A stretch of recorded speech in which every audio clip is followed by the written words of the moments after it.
بسم الله الرحمن الرحيم الحمد لله رب العالمين الصلاة والسلام على رسول الله أما بعد السلام عليكم ورحمة الله وبركاته ودنا يتكبراتشو ونمهدوج إن شاء الله يزاريو يتمرت برنامجين يميونو يتوحيد تمرتنو كأصول الثلاثة እንግዲህ ባለፈው ደርሳችን ላይ ትምህርታችን ላይ ካቆምንበት ነው የምንነሳው ኢንሻአላህ። ባለፈው ትምህርታችን ላይ ያቆምነው ሶስት መሰረታዊ ነገሮች አንድ ባሪያ አንድ ሰው ማለት ነው ማወቅ የሚገባው ነገሮች አሉ ብለናል። የመጀመሪያው ማዕሪፈቱል ዐብድ ረበህ፣ አንድ ባሪያ ጌታውን ማወቅ አለበት ብለናል። ወዲነሁ፣ ሃይማኖቱን ደግሞ በሚገባ በማስረጃ የተደገፈ አድርጎ ማወቅ አለበት።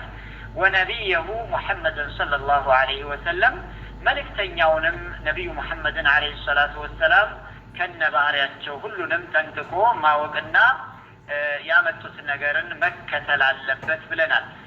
طيب እንግዲህ እያንዳንዷን ኢንሻአላህ ከነ ማስረጃ ማቅረብ አለብን በኢዝኒላህ። እንግዲህ ሼኹ እንደሚሉት ረሂመሁላህ الأصل الأول يمجمرياو مسرتاوي نجر أصل يلالو معرفة العبد ربه عند باريا جيتاون ماوك علبت سنل يمجمرياو يهي مالتنا. فإذا قيل لك من ربك فقل ربي الله الذي رباني وربى جميع العالمين بنعمه وهو معبودي ليس لي معبود سواه. والدليل قوله تعالى الحمد لله رب العالمين وكل ما سوى الله عالم وأنا واحد منها من ذلك العالم. طيب إن شاء الله يا متنون بتككل منبذ مشال اللبن متنو كالتستكاكل معنا ويستكاكلم إن شاء الله. الأصل الأول يمجمر أو مسرات وأنه جبت نجر. فإذا قيل لك بالتبال بالتتيك مالتنا من ربك جيته منو تبلا بالتتيك ملسه من مهون على اللبن. فقل بل إلى شيخ رحمه الله ربي الله ربي ማለት ጌታዬ አላህ ነው። አለዚ ያ አላህ ያልኩት ጌታ ረባኒ የተንከባከበኝ የሆነ ወይንም የሚንከባከበኝ የሆነ ሲላው እስካሁን ማለት ነው። ወረባ የተንከባከበ የሆነ ደግሞ ጀሚዕ አልዓለሚን ዓለማቱን በሙሉ ጀሚዕ ማለት ሁሉንም የዓለምን ፍጡራን በሙሉ የተንከባከበ ወይንም የሚንከባከብ የሆነው ያ አላህ ነው ጌታዬ በል ማለት ነው። ቢኒዓሚሂ በጸጋው እንግዲህ ብዙ ኒዕማዎች ብዙ ጸጋዎች አሉ ተቆጥረው አያልቁም። ወኢን ተዑዱ ኒዕመተላሂ ላ ተሕሱሃ። ቁርአን ላይ ምንድነው የሚለው? አላህ የአላህን ኒዕማ ለመቁጠር ብታስቡ ተቆጥረው አያልቁም። ስለዚህ በኒዕማ በሙሉ በተባለ ያንከባከበኝ የሆነ የሰጠኝ የሆነ ያ አላህ ነው ማለት ነው። ወሁወ እሱ አላህ ማዕቡዲ የማመልከው አምላኬ ነው ማለት ነው። የምገዛው አምላኬ ነው። ማዕቡዲ ማለት የማመልከው ነው፣ አምላኬ ነው። ለይሰ ሊ ለይሰ ማለት የለም፣ ሊ ለኔ፣ ማዕቡዱን የማመልከው የለም፣ የምገዛው የለም፣ ሲዋሁ ከሱ ውጭ ከአላህ በቀር ከአላህ ውጭ የለም ማለት ነው። እንግዲህ እንደዚህ ብለህ መልስ እያሉ ነው።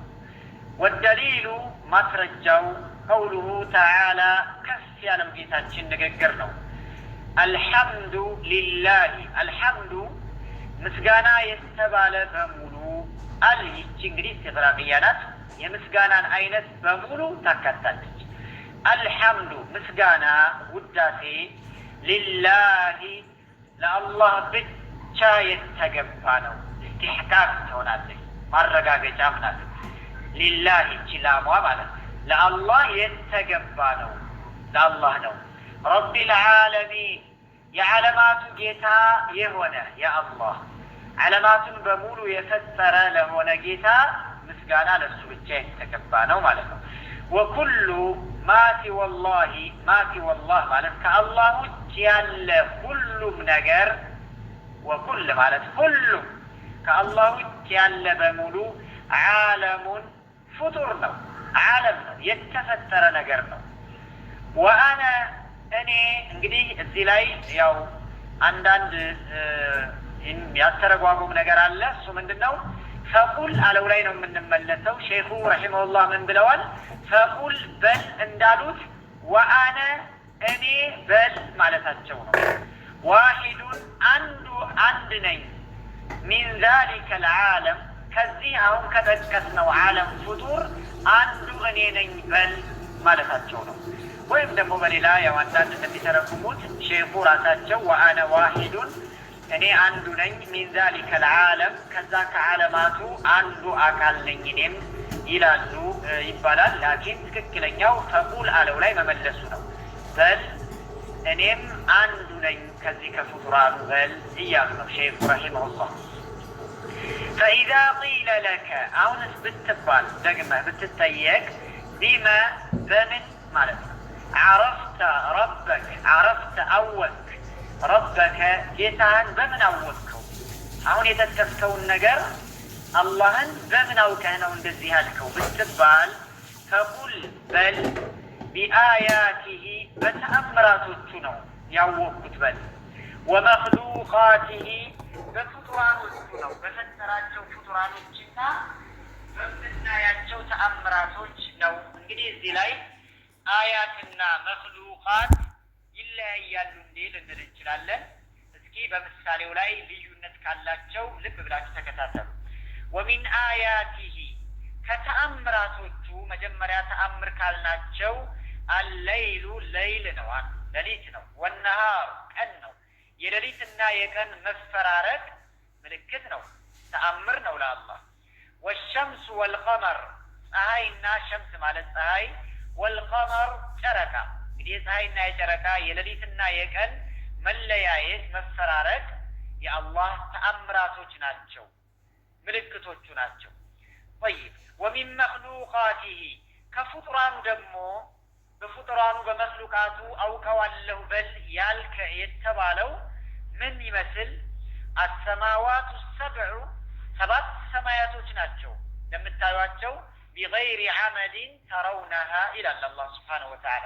ያለምንም ምሰሶ እንደምታዩት ምን ያክል ግዙፍ የሆነ ሰማይ እንደምናየው ባይናችን እንግዲህ ሰባት ሰማዮች አሉ። ወመን ፊሂን በውስጣቸውም ያለው መላእክቶች አሉ፣ ሌሎችም ነገሮች ሊኖሩ ይችላሉ። አላህ የሚያውቃቸው ለእኛ ያልተጠቀሱም ይኖራሉ፣ አላህም የጠቀሳቸው ይኖራሉ። እነሱንም መፍጠሩ። ወልአረዱነ ሰብዑ ሰባት መሬቶችንም እነዚህም ከመክሉቃቶች ምልክቶች ናቸው። ወመን ፊሂን በውስጣቸውም ያለው እንግዲህ መሬት ውስጥ ብዙ ነገሮች አሉ፣ እነዛም በሙሉ ምልክቶቹ ናቸው። ወማ በይነሁማ በሰማይና በመሬት መካከል ያለውንም መክሉቃት በሙሉ መፍጠሩ የአላህ ምልክት ነው። እንግዲህ እዚህ ላይ አያትና መክሉቅ በትንሹም ቢሆን ሊለያዩ ይችላሉ። አያት ስንል እንግዲህ አንድ ቦታ ላይ ያልሆኑ ነገሮች ይሆናሉ፣ ተአምር ነው የምንለው። ሌይልና ነሃር እንደምታዩት አንዷንዱን እየተካ መቆየቱ ተአምር ነው የሚባለው። ሸምስ እና ቀመር ፀሐይና ጨረቃ እየተተካኩ ተአምር ናቸው፣ ስቴብል አይደሉም። በአላህ ፕሮግራም መሰረት ብቻና ብቻ የሚሄዱ ነገሮች እንደ ተአምር ይወሰዳሉ። ሌላው ደግሞ መክሉቃት ብለን የምናስበው ሁሉም መክሉቃቶች ናቸው ጠብዓን። ነገር ግን ሰባት ሰማይ እንግዲህ ቁጭ ብሎ ተቀምጦ እንደምታዩት አይንቀሳቀስም፣ ከመክሉቃት ነው የምንይዘው ይሄን። መሬትንም እንደዚሁ። ያኛው ግን ስለሚንቀሳቀስ እንደ ተአምር ይወሰዳል። ትንሽ ልዩነቱ በዚህ ልናገኝ ይችላለን። አለበለዛ አያትም እንበለው መክሉቃትም እንበለው ሁሉም ፍጡሮች ናቸው፣ ተፈጣሪ ናቸው፣ ለአላህ ምልክቶች ናቸው። በዚህ አንግል እንድትረዱት ነው ኢንሻአላህ። والدليل قوله تعالى ما ترجى يا الله سبحانه وتعالى كف يا لو جيتا نقرنو ومن آياته كتأمراتوچو ملكتوچ الليل والنهار لليتنا كأناتشو والشمس والقمر فهينا كركاناتشو لا تسجدوا سجود አታድርጉ ይላል አላህ። እንግዲህ ስጁድ እዚህ ላይ ኢጥላቅ የሚደረገው በስጁድ የሚነገር ነገር በሙሉ ሙሉ ዒባዳዎችን ያካታል። ስጁድ ስንል እዚህ ላይ ትርጉሙ ማንኛውንም ዒባዳ ያካታል። ማረድን ይመስል ሌሎችንም ዒባዳዎች ይገቡበታል። እንደው ስጁድ ብቻ እንዳይመስለን ሁሉም የአምልኮ ዘርፍ ስጁድ ባለው ይገባል። በተፍሲሩ ላ ተስጁዱ አታምልኩ ወይም ስጁድ አታድርጉ للشمس لፀሐይ ولا للقمر ለጨረቃ ወስጁዱ ይልቁንስ ስጁድ አድርጉ አምልኳችሁን ስጡ ዒባዳዎቻችሁን ስጡ ለማን ሊላሂ ለአላህ ስብሓነሁ ወተዓላ ብቻ ለእርሱ ብቻ ነው የሚገባው الذي يا الله خلقهن እነዚህ አሁን የጠቀስናቸውን በሙሉ ቀንና ሌሊትን ፀሐይና ጨረቃን እሱ ነው የፈጠራቸው إن كنتم إياه እንደሆናችሁ እሱን ተዕቡዱን የምትገዙ የምታመልኩ ከሆናችሁ አላህን ብቻ እናመልካለን ብላችሁ የምትሉ ከሆነ ዒባዳዎችን በሙሉ አምልኮዎችን በሙሉ ስጁዶችን በሙሉ ለአላህ አድርጉ ለሌላ አይገባም ይለናል። ሁለተኛው ማስረጃ وقوله تعالى ከፍ ያለው ጌታ ንግግር ነው إن ربكم الله إن ربكم ያ ጌታችሁ አላህ ነው ጌታችሁ አላህ ነው ይለናል አላህ Subhanahu Wa Ta'ala الذي يا الله خلق السماوات والأرض ሰማያቶችንና መሬቶችን የፈጠረ የሆነ ጌታ ነው። እንግዲህ 7 ሰማይ አለ 7 መሬት አለ ብለናል። في 6 أيام በ6 ቀናቶች ውስጥ የፈጠረ የሆነ ጌታ ነው ያ ጌታችሁ ይለናል። في أيام الله እንግዲህ ቀኖች ስንል በአላህ ቀኖች ነው። ወዲህ የምንለው ነገር አይኖርም። በአላህ ቀናቶች ማለት ነው። ثم استوى ከዛ استوى ማለት على وارتفع كفل الله سبحانه وتعالى على العرش كعرش በላይ ከፈለ ብለን ነው የምንተረጉመው። በዚሁ ተርጉማን ነው የምናልፈው።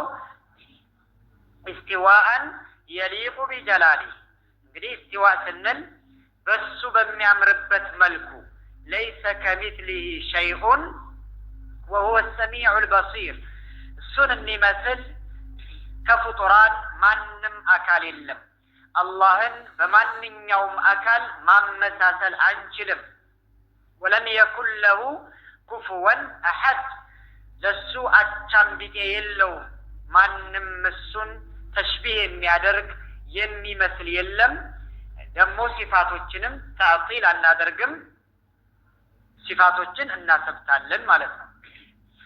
يغشي الليل النهار يغشي ይህ ማለት የሚሸፍን ሲሆን ማለት ነው። الليل النهار ሌሊቱን ቀኑ ላይ የሚሸፍን ሲሆን አላህ Subhanahu Wa Ta'ala ይሸፍነዋል። ሌሊቱን በቀኑ ቀኑን በሌሊቱ እዚህ ላይ እንግዲህ ቀኑን የሚሸፍነው በሌሊቱ ነው ማለት ነው። በአክሱም እንደዚሁ يطلبه ይፈልገዋል። ሌሊቱ ቀኑን ለመሸፈን ይፈልገዋል። ሐዲሰን በፍጥነት የተቻኮለ ሆኖ በግልባጩም ስናየው ቀኑ ሌሊቱን እንደዚሁ ይሸፍነዋል። አንዳንድ ጊዜ ሌሊቱ ይረዝማል ቶሎ ይሸፍነውና አንዳንድ ጊዜ ደግሞ ቀኑ ይረዝማል ሌሊቱን ይሸፍነውና ይሄ የአላህ Subhanahu Wa Ta'ala ፕሮግራም ነው ማለት ነው። والشمس والقمر እንግዲህ አለው ላይ ነው የምንመለሰው። ፈጥሯል አላህ ያጌታችሁ ፀሐይንና ጨረቃን والنجوم ከዋክብቶችንም እንደዚሁ ፈጥሯል። مسخرات ሲፈጥራቸው ግን የተገሩ አድርጎ ነው ታዛዥ አድርጎ ነው። የተገሩ ማለት ታዛዥ ማለት ነው። ቢአምሪሂ በሱ ትእዛዝ ብቻ ማንም ሊያዛቸው አይችልም። ሲፈጥራቸው ለሱ ትእዛዝ ስር እንዲያድሩ አድርጎ ነው። አላ ኢለናል አላህ ስሙ አዋጅ ማለት ነው። ለሁ ለአላህ ብቻ ነው፣ ለሱ ብቻ ነው ማዘዝ። አልኸልቁ ፍጥረታት በሙሉ መፍጠር የተባለ ነገር በሙሉ ለአላህ ብቻ ነው። ወልአምሩ የፈጠረውን የኸለቀውን ነገር ደግሞ ማስተዳደር፣ ማዘዝ፣ ተሰሩፍ ማድረግ የሱ ብቻ ነው። ትእዛዝ የሱ ብቻ ነው። ተባረከላሁ አላህ የተባረከ ሆነ ማለት የሱን ስም በመጥራት በረካ የሚገኝበት ሆነ። የአላህን ስም ስንጠራ አላህን ስናወድስ በረከት የምናገኝበት ሆነ። ስሙ የተባረከ ሆነ ማለት ረቡል ዓለሚን የዓለማቱ ጌታ ማለት ነው። አላሁ አዕላ ወአዕለም። ኢንሻአላህ እንግዲህ በሰማነው የምንጠቀም አላህ ያድርገን። ወሰላሙ አለይኩም ወራህመቱላሂ ወበረካቱሁ።